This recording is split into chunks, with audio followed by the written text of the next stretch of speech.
Great morning, great afternoon, great evening, wherever this conversation finds you. I am Travis Gray, and today we are transforming with our guest, Zachary Lewis. He is a husband and father first, owner of Indie Amplify, Support the Homies Management, and Tough Love Clothing. He is the greatest, still the greatest, on the rise, still on the rise. He is the king of AZ, one of the best rappers to have ever hit the mic. Sheesh! This is only Futuristic. Yes, sir. Yes, How sir. are you, my man? That was quite the intro. Appreciate that. Appreciate it. Yeah, Yes, absolutely.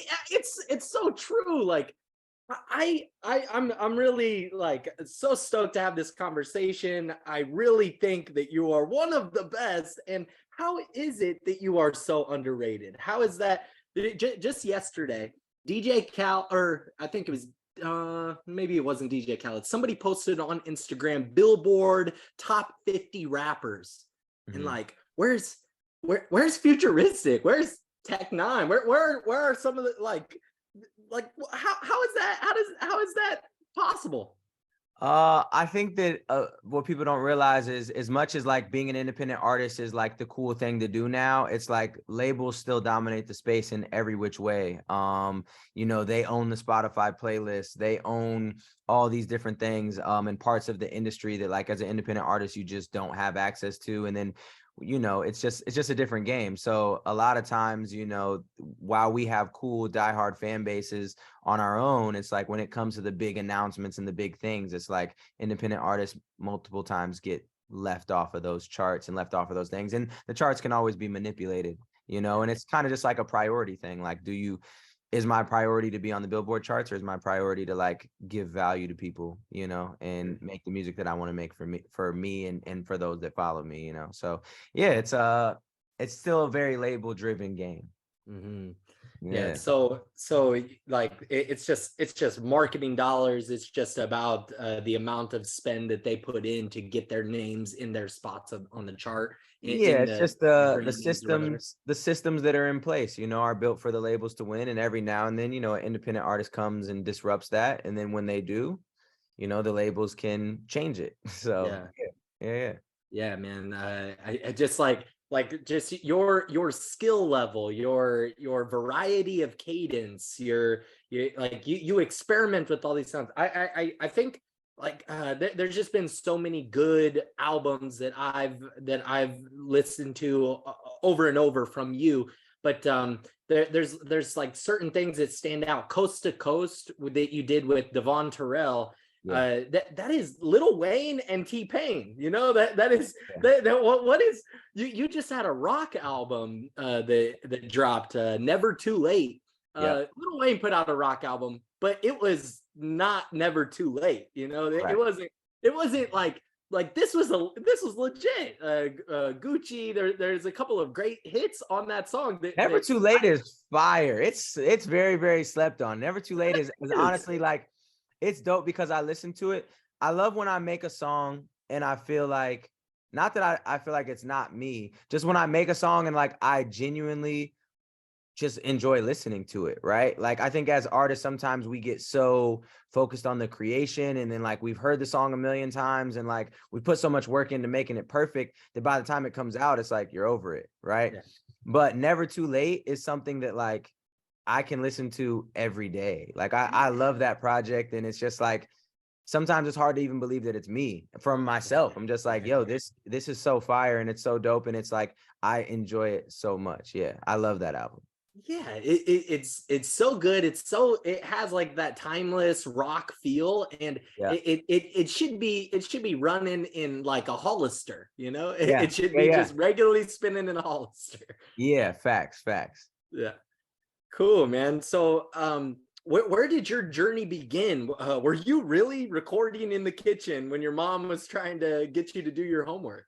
Even before that, yeah. I mean, my journey started probably from the time I was born, to be honest. My whole family's in music. When I was a kid, my dad is a DJ, still a DJ to this day. Also plays bass, but plays drums very, very well, was in like all the Guitar Center drum offs. So he always had bands that he was in, and practice would be at our crib because the drums are the hardest thing to move, right?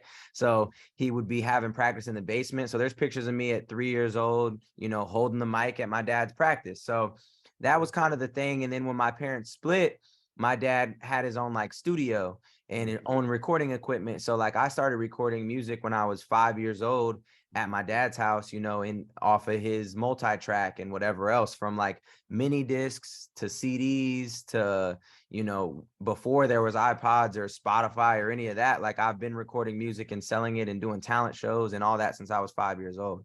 So yeah, it's been a 25-year journey.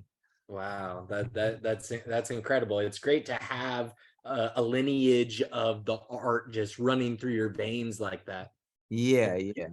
You really blew up by getting onto YouTube. So what made you decide to like start putting the videos out? It was just this platform is there. How did that conspire? How did that transpire? It's kind of crazy, right? Like I guess it's probably hard for a lot of new viewers to think back to like 2009. Like that's when I started starting to like put stuff on YouTube and whatever else. And it was like I never knew independent hip hop existed. I didn't know that was a thing. And then as I was making music and selling mixtapes and, you know, I was doing shows all the time, it was like, how do we get to more people?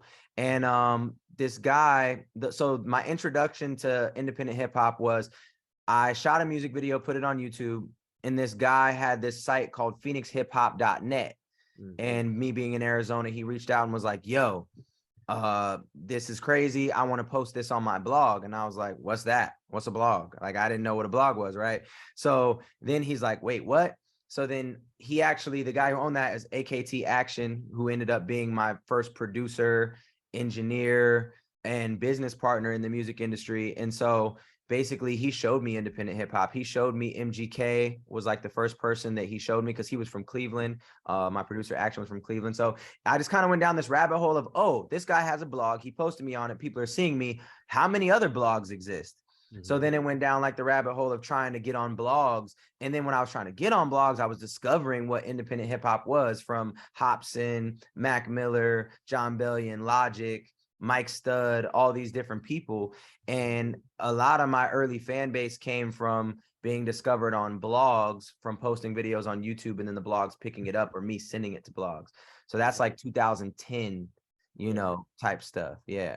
Yeah, it was tight. That I remember like a couple of different videos that stand out in my mind. I guess that the first producer that you just mentioned, is that the same person that you're there's a video of like you're doing a one take. You started those one takes. Yeah. And one of those early one takes, you're walking up like to an apartment or Yeah, that was his apartment. Yeah. That's where I recorded everything. Yeah. Everything I recorded there. And yeah, we went 50-50 on everything back in the day. It was like he put up half the money. He's like actually like he's a nerd. He's a straight nerd. So he was like running all the ads. He was doing like, we had a robot scraping emails from blogs and sending stuff there. We had like a Facebook poster app thingy. So like he was really like, he nerded out over me. And like I think he found me at a pivotal time where like he was ready to quit on music. So I kind of like rejuvenated him.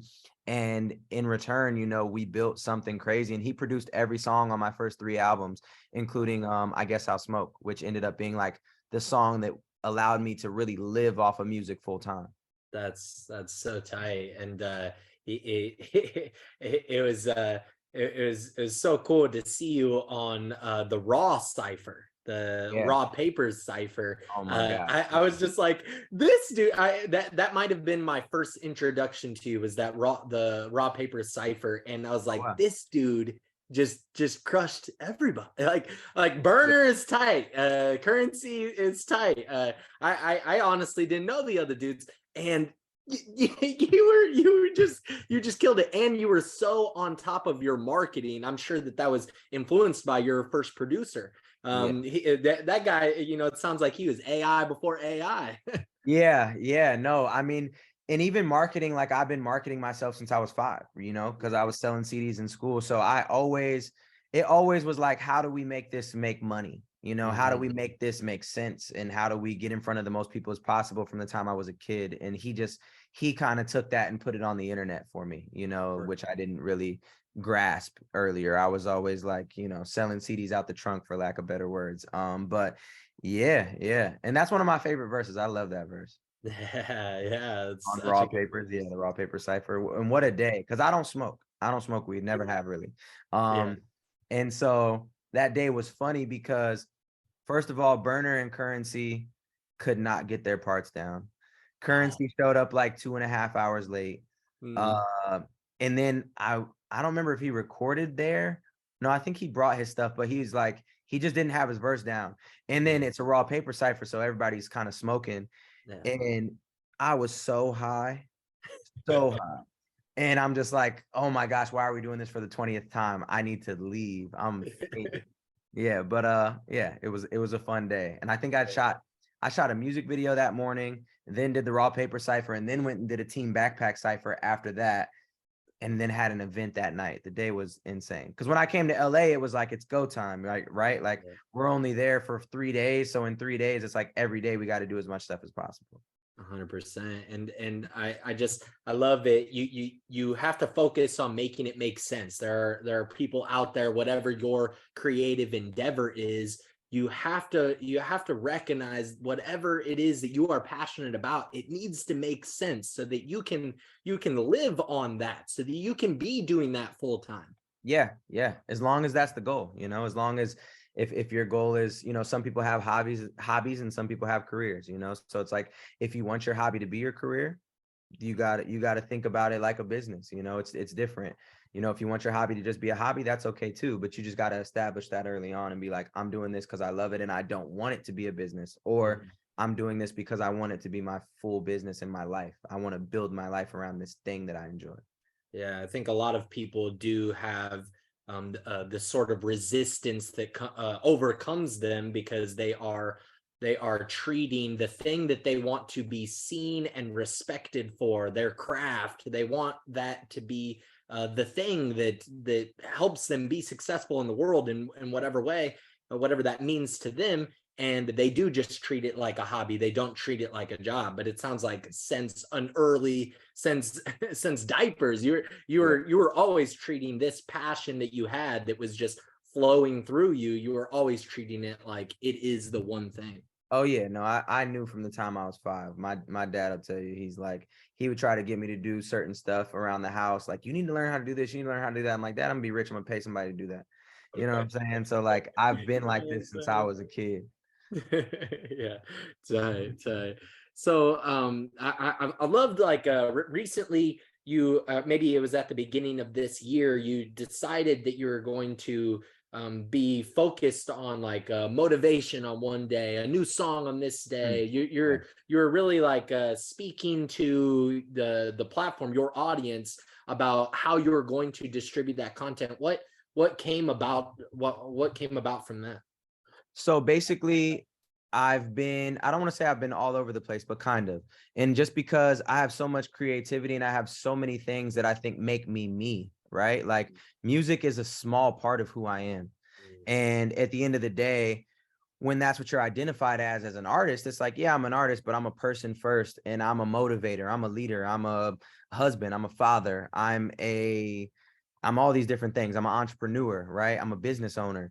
So for me, it's like, how can I be all these things in a algorithm based generation? How can I algorithmically give myself the best chance to be the best version of me on my platforms? Yeah. And so with doing that, it's like, cool. This is how Futuristic is the catalyst to all these other pages and all these other businesses. So Futuristic is going to give you these things, and not trying to refer to myself in third person, but like as a platform, right? Is going to give you these things, and it's going to be scheduled. It's going to be like, this is all the parts of me. So you know what's coming, you know, you can digest it easily without it just being like, what's this dude doing? You know? Yeah. And then all the other platforms just focus on their niche. You know, Indie Amplify is the music advice. Tough Love Crew is all about the clothing. My Zachary Lewis page is all about, you know, personal growth and inspiration and motivation.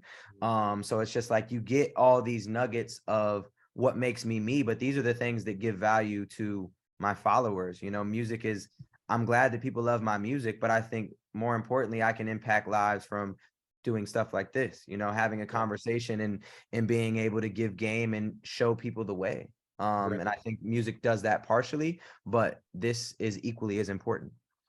Yeah, right.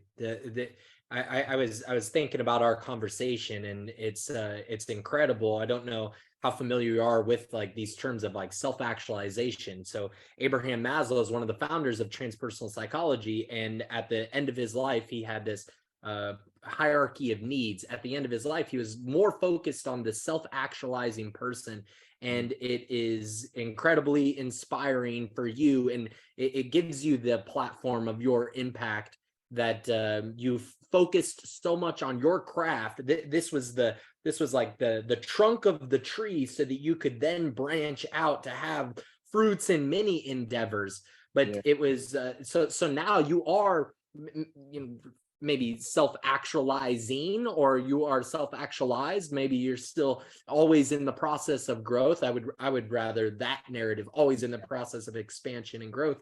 Yeah. And that is incredible that you felt it in your heart. Independent music, it's clear that was pivotal for you since the beginning, that you're in love with your heart, your compassion was out for independent music. And then you started this Indie Amplify. Can you tell us a little bit more about Indie Amplify? Yeah, Indie Amplify is the one-stop shop for artists. It's something that I wish existed, you know, when I was coming up. And it started basically off of me being an independent artist and doing everything myself.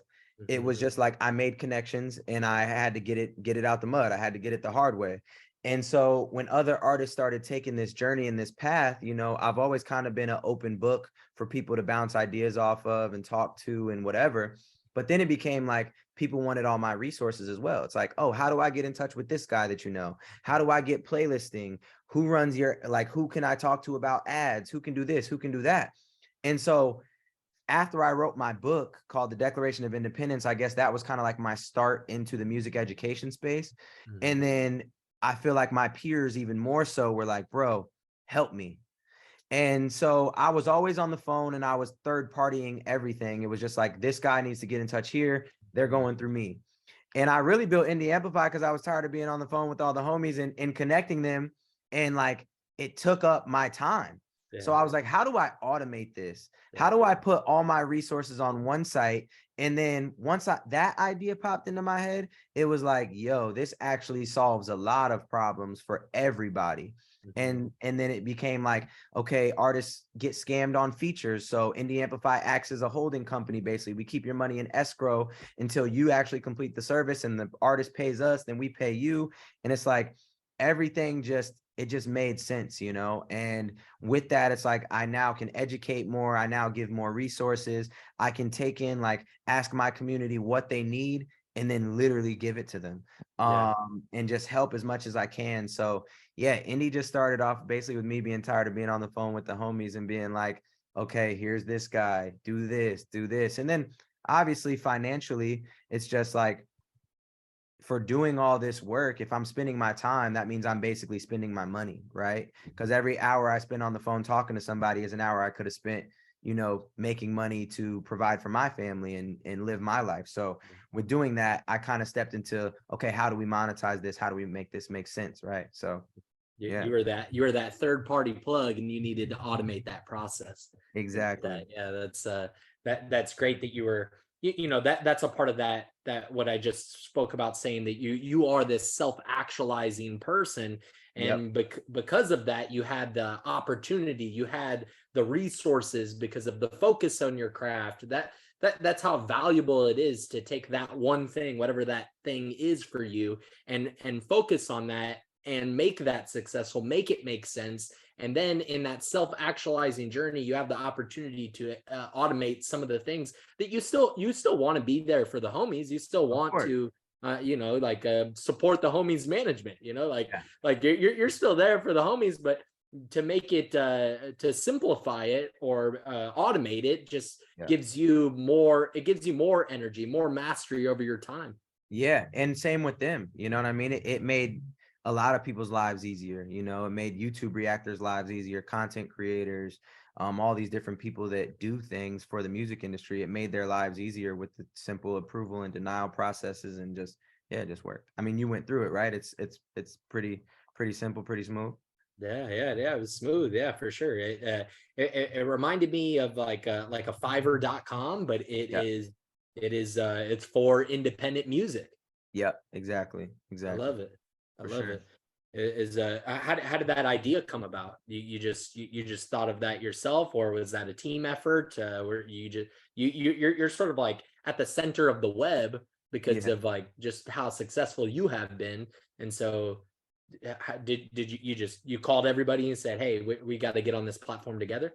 Yeah. No, I just basically came up with the idea. Talked to one of my homies that builds websites and was like, yo, I want to build something that does this. Yeah. And then after he built it, obviously I was the first artist on the platform. And then I just called everybody, all my homies, and was like, yo, you should get on this. It's going to be this. You're going to be able to, you know, people can search it, find you, book you for features, book you for this, that, the other thing. And yeah, it was just literally like 2 months of me calling people and being like, hey, you know, as the site's getting built, and, you know, I had that reference page to send out and be like, here it is. And then it's like, I kind of started with the small artists first. So by the time I got to the big artists, it's like, yo, there's already these 50 artists. There's already these 100 artists. You should jump on, you know? So yeah, just kind of went down that path. That's tight. What kind of like challenges do you face? Like what are some of the toughest challenges or transformative experiences have you faced, experienced along this journey? The indie journey, Indie Amplify, or just in life? Just in life, in your career, in your professional career as a whole. I'm really interested in you being this self-actualized person, but there's trials and tribulations that everybody can identify with. What are some of those for you? Can I pause real quick to give my video guy this stuff? Yeah. This is a great time to let the tribe know about the Gray Transforms website, graytransforms.com. This is a great place to go to check out all the links to the podcast. It's a great place to support the podcast, to support the channel. You can get a Gray Transforms t-shirt with a transegoic gnosis symbol for transformation on the back. You can get a Gray Transforms bullet journal. This is a simple tool, but this is a tool for mastery. You can get stickers. You can get a Gray Transforms mug. So you can drink great tea in your Gray Transforms mug while you are taking notes in your Gray Transforms bullet journal, while you are listening to high-level transformative conversations on the Gray Transforms podcast. So comment, like, share, subscribe, follow, and together this tribe is moving humanity forward. Let's get back to this conversation. Cool. Sheesh. So that was an interesting little interaction to see in real time. I don't know if I don't know. I might cut that out and just have this piece, of course. Yeah. But you know, it's interesting how well you are able to delegate your ideas. So can you tell us a little bit about that? Like how I think delegation, for people that, you know, they're artists, maybe they're not leaders yet. There are different skill sets that they're still trying to build, and delegation is a challenging one. Being a leader and being a boss is extremely hard. And delegating can be hard too. I forget who it was that I saw. I think it was Gary Vee. I think Gary Vee was saying, you're never going to hire anybody that's as good as you, right? Like you're never going to hire anybody that just gets it because it's your brain, it's your vision, it's your thing, right? It's going to take a while to train people to do the things that you would maybe do on your own. And as long as you can get them up to 80%, then you're good, because now the 80% is worth it when you have time to do other things, right? Like I'm doing this podcast with you while he's doing that, while, you know, other things are going on, you know, people are doing different things for me, so that 10 things can be handled all at once. So it's my job to kind of filter out what's important and where it goes to and who it's for. And then one of the trials and tribulations I've had to go through, I guess, is how to be a good leader and how to be a good boss and how to keep your team motivated, how to keep your team inspired, how to keep your team incentivized. when to let people go, you know, and then the difference between a friend and an employee. Like there's hours and there's time for different shit. You're my homie at 5 o'clock, but from 9 to 5, you're my employee and you need to get on your shit. And if you're not on it, I'm gonna have to fire. I gotta let you go and get somebody that doesn't know me personally and is just gonna do the job.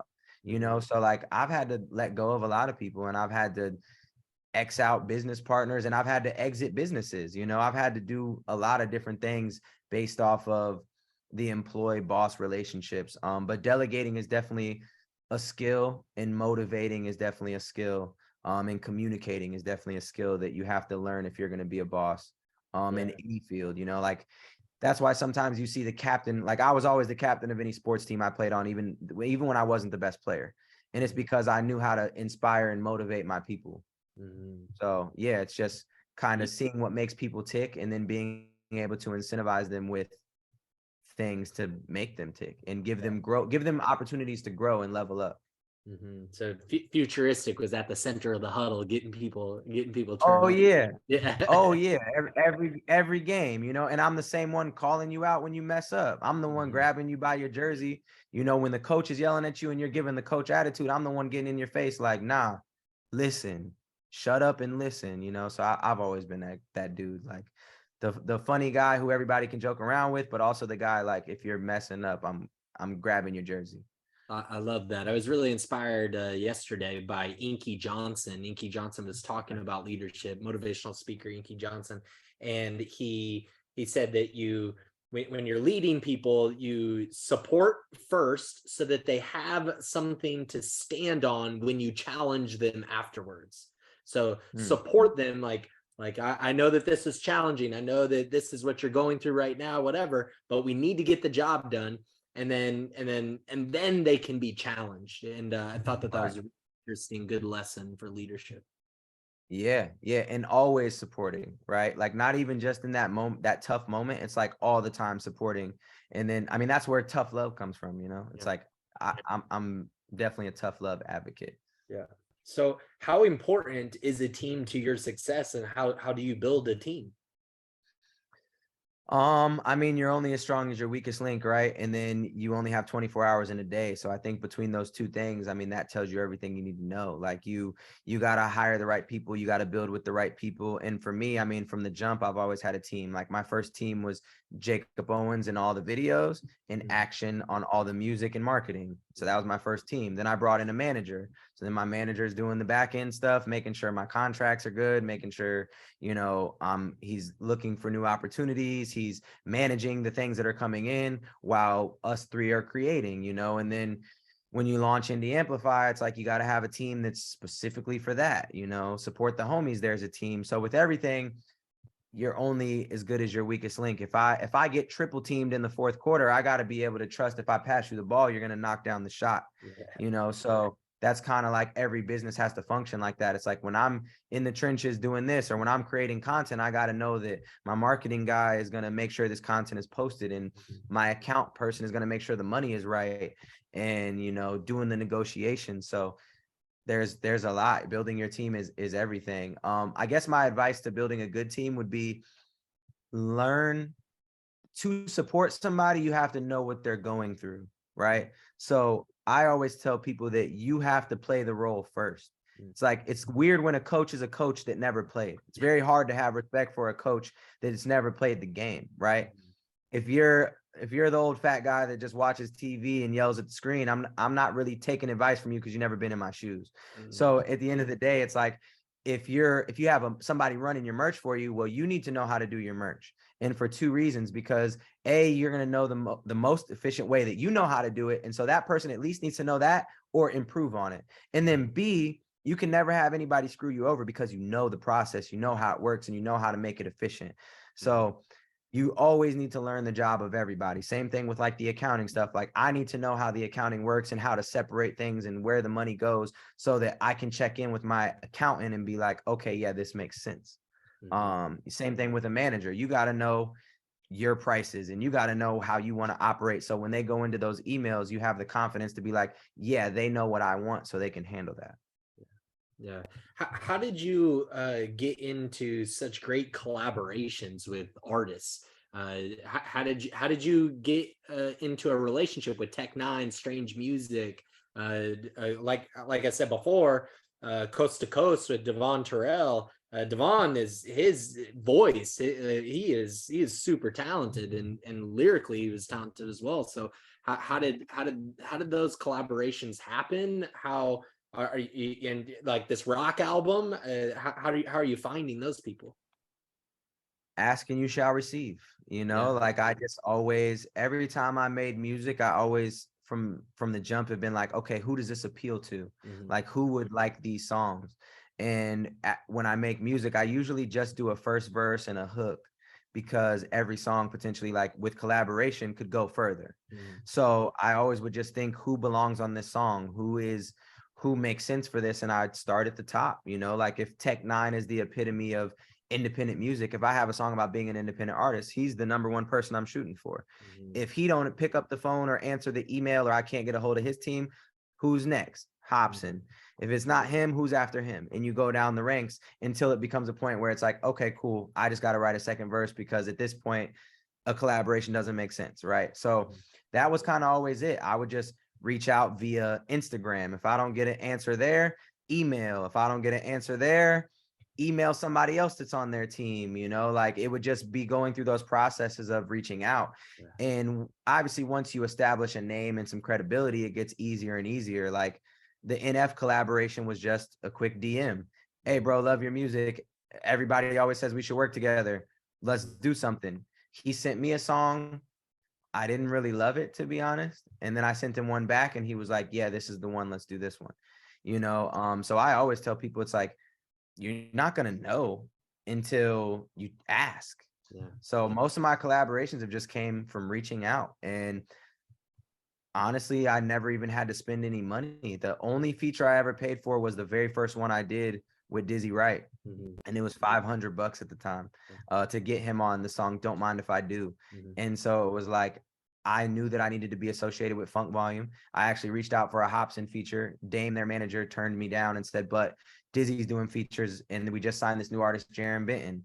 So I put both of them on a track, and then that went on the Funk Volume page, and that was a big boost in my fan base, So I think it's just identifying who aligns with your brand and who aligns with that potential, that specific project, and then going after them from the top to the bottom.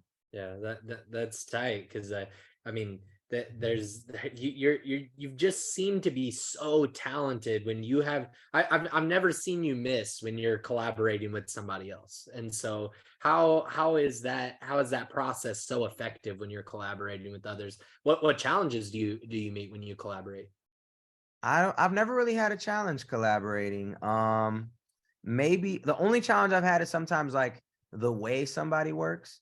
Like I'm time efficient.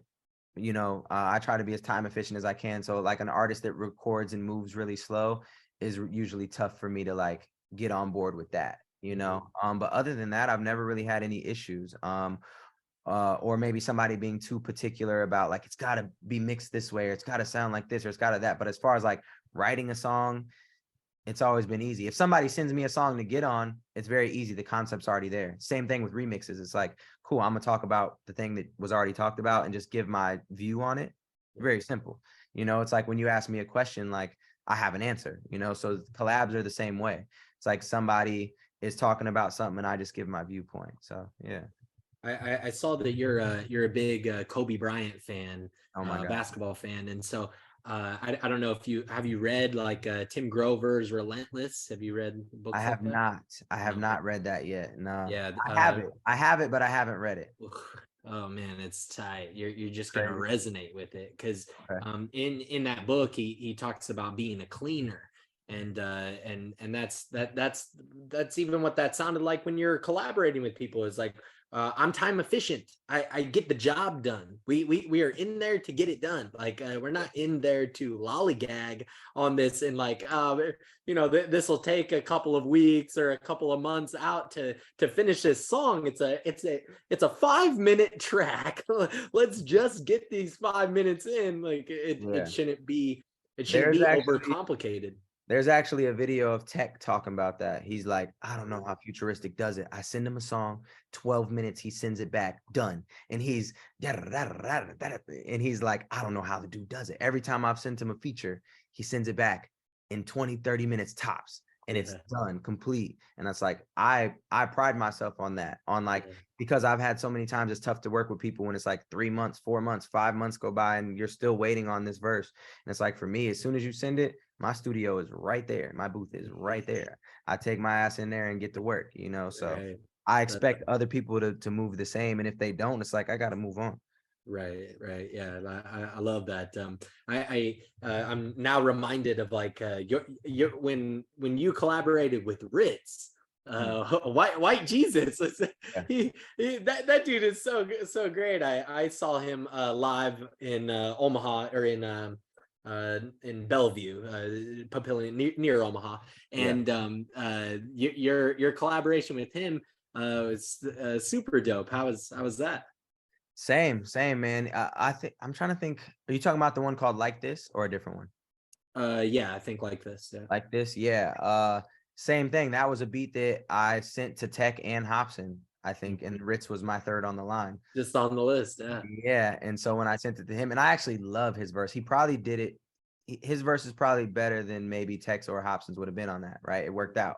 And Ritz is fire. I love Ritz, man. Great person, great dude. One of my favorite people in the industry, honestly. Just like, not that we talk all the time, but when we do talk, it's always just dope, and there's a lot of respect there and a lot of love there.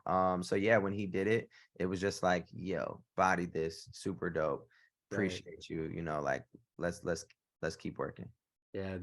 Strange Music is such an incredible independent label, and you've gotten so much respect from Tech Nine, from Chris Calico, from all the people there. It's and all deserved. Like you really are a master of your craft. It's exceptional. I'm really inspired by all of what you are giving to other people through your craft, through your creativity, through creating this music, and all of these other things that you're doing. I've been listening to those motivational reels and different posts that you're having, and that is hitting home. So it's really incredibly impactful for me. So if it's impactful for me, I know that it is impacting so many other people as well. Yeah, like I said, I think it's equally or more important than the music. Yeah. Yeah. How did you develop this like Mamba mentality? How did you develop like being time efficient and have you always been very time efficient, or are those built habits? I think if I have to say where it came from, I think A, sports, and B, being left by myself. And not like in no shade to my folks or nothing like that. It just was like, when my parents split, my mom had to work and go to school at the same time, and I was by myself a lot. And it was just like, there's two ways you can go. You can mess around and do stupid stuff, or you can be productive. So I think my goals and my ambitions started when I was very young, and then being left alone made it to where like I had to get the job done. And my little brother, like I took care of my little brother, so it was like I wasn't really just doing it for me. It's like I had to take care of him. I had to get him to school and then get to school myself, and then pick him up from school and then get home myself, and like get to practice and make money and do all these different things. So it was like, I guess I just grew up really fast out of necessity. Yeah. And then that allowed me to feel like there's no excuses. There's no, like, I don't know. I just don't really believe in excuses. And I don't believe in, like, I've met amazing people that had terrible upbringings. And then I've met terrible people that had amazing upbringings, So it's like, at the end of the day, I just feel like everything is here. Everything is right here. And if you can train this and you can focus and you can, do what you're supposed to do, I guess that's like the Mamba mentality for me, is like, no matter what obstacle comes my way, it's like deflect, shield, focus. And you can't have excuses. At the end of the day, if I fail, it's my fault, nobody else's. At the end of the day, if I don't do right, if I fall off the train, if whatever, it's me. It's nobody else. I never can place blame on nobody. If I get screwed over in a business deal, I should have looked it over more thoroughly. I should have vetted that person. No matter what the situation is, I just think it falls on me at the end of the day. So I think when you have that mentality, it's very easy to just take the responsibility and go after it and win or lose, you know? Yeah. And you learn from it and you keep moving. Yeah. There is no excuses. You as an individual can decide right now that you are going to, you just have to believe in your own agency. You have to believe in your own ability to be the author of your narrative, of your life. I grew up, my father passed away when I was 18 months old, so no father in my life. My mother is deaf, so first language, American Sign Language. My mom is almost like in a different world. She works in like the hearing world, but we just don't live in the same world in some way. I'm a child of a deaf adult. I know sign language and things, but so that put me like left alone a lot. I like that you had the responsibility of taking care of your little brother. I think that's really influential. That's really impactful. Yeah, it was big. It kept me out of trouble. You know, it's like, I can't just leave him at the house and go to parties. I can't just leave him at the house and do whatever I want. It's like, I had to be home and make sure he was good, and either bring him with me or like, figure out ways to maneuver and all that. So yeah, it was big. Yeah.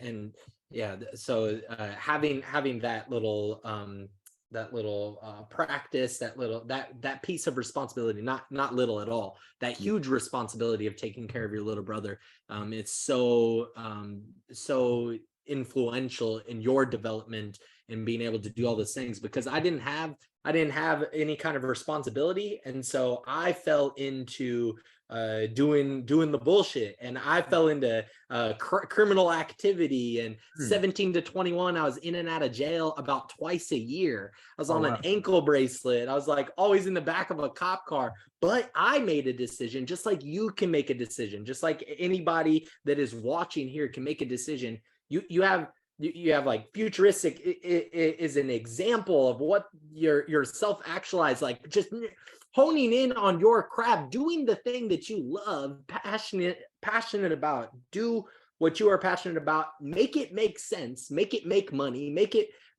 make sense in your mind, to make the decision to do something different. When I found myself in gnarly situations, I made the decision. I was like, man, I keep finding myself in these gnarly situations. I need to get out. I need to do something different.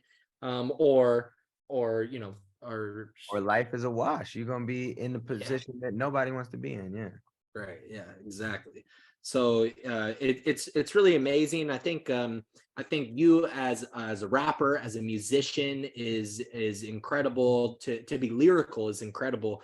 One of the great powers in the world is how we are able to deliver our beingness, our truest expression into the world. The way that you're able to, like one of the songs, you're like, looking around the room, I'm the realest in the room, and then that is like, that is real because it was spoken, because it was expressed, because it can be heard and seen, because you had the courage to allow that to be heard and seen. And everyone that is a musician needs to find that within themselves, to not. I have a few friends. I've had friends in the past that were really into their music, into their craft, but then nobody ever heard a song from them. It's like, well, now you're just talking the talk. You're not. You need to express it if it's going to be a reality. Right. Yeah, you got to really live your music, and I think that's why all this is important, is like living your truth and living your brand. I mean, it's, even if you take it biblically, like, you can't pray and then not act, because nothing's going to happen from that. So I feel like so many people do that, where you're praying, is like, I want to be this thing, but you're not acting. So it's like, if you're saying that you're these things and you're making music, it's like, what's the plan of action to make these dreams come true? And it's not even music, it's everything in life. Anything that you want to do in life is just at the other side of consistency. So it's just like, literally plan the work and work the plan, and you're going to fall somewhere where you want to be. You know, maybe the course is going to take you on all these crazy winding roads, but you're going to be closer to the goal and maybe have new goals once you get on the road. You know, it's like people might think they want to move to New York and then be coming from this side. It's like, oh, I really like Nashville, I'm going to live here. You know, it's like it was on the way. It wasn't the goal, but you fell in love with it and now you're there, you know? So that's kind of what it is. It's just like, just go. Yeah, just go. I love that. Everything that you want is on the other side of consistency. Right. That's so true. So true. So what is you said you could take it biblically. What is your so it's really interesting that spirituality is like the flow. Many rivers lead to the same ocean, and that's kind of what you're saying right there. Is like the many rivers that you could be on. You are choosing your path. You're carving your path, carving your river, and you're flowing in this direction, and you're going to end up at the ocean of everything that you are aiming for, as long as it's on that other side of consistency. What is your spiritual experience or relationship to all this, if that resonates with you? It's very interesting. I grew up and experienced every religion really fast. From like my babysitter was Catholic. I went to my neighbors, went to this Baptist church, which I really enjoyed. And I'm talking about, I never went to church with my parents, actually. I only went to church with like my neighbor, my babysitter, two different churches. And then my mom became a Jehovah's Witness for a while. And then like there was some crazy things that happened over there. And so I guess with like experiencing all these different religions that all had different beliefs, it kind of just led me to feel like I just need to be a good person. I need to have great intentions. I need to, you know, take the morals that come from these religions, right? And embody those and act on those and, you know, believe in the higher being. And there was times where I didn't, you know, believe. But I just felt like all this is a jumble and all I need to do is be a great person and love thy neighbor and, you know, some of those key morals, and I'll end up where I need to be, you know? So that's kind of the thing. And then speaking things into existence, whether you believe in God, whether you believe in the universe, whether you believe in whatever you believe in, at the end of the day, I don't speak anything that I don't want to see happen in my life. I don't think things that I don't want to see come to fruition. I focus on my glass is always half full, you know, even in my darkest days and my most overwhelmed states and whatever. It's like, cool, take that time, feel your feels, and then bounce back and get to it, you know? So it's like, at the end of the day, I know everything's going to be all right. It might not be what I expected or what I wanted, but it's going to be what's meant to be. There's been many a times where I thought I thought I wanted to be the most famous rapper in the world. Now I'm very glad I'm not the most famous rapper in the world because of the baggage that comes with that and all the problems and whatever. So it's like shoot for the moon and land on the stars is real, not because you're falling short, but because you don't want to go to the moon. You want to be on the star. So yeah. No, that's awesome. That's so many nuggets, so much gold there. That you're choosing the thoughts that you want to experience in the world. You know, adopting some of the morality, some of the values, the ones that make sense to you, to continue to be the creator of your story, of your narrative, of your profession, of your life, in all of the many ways. You are a great person, brother Zach. I really appreciate you. I'm really inspired by our conversation. I think that, you know, a part of that self-actualization, a part of like it is my belief that because you are so masterful at your craft, because you've maybe experienced so much flow in the creation of the music, and you've had like so much time experience in the flow of creativity, that it kind of grants you with this sort of wisdom. Like the wisdom comes through because you are mastering your craft, because you are dipping into flow so often. And I'm glad that we got to have this conversation and get some of this get some of this out for people that will be transformed, impacted by our conversation. So thank you so much, Zach. For sure. Thank you. Appreciate you having me. Appreciate you having me, for sure. Absolutely. Absolutely. Sheesh! Comment, like, share, subscribe. That conversation was off the chain. Thank you, Futuristic. You are a great man. Futuristic is the most underrated, one of the best to ever do it. He is an artist, rapper, and provider for his family. That conversation has so much gold in it. Share it with your family. Sheesh!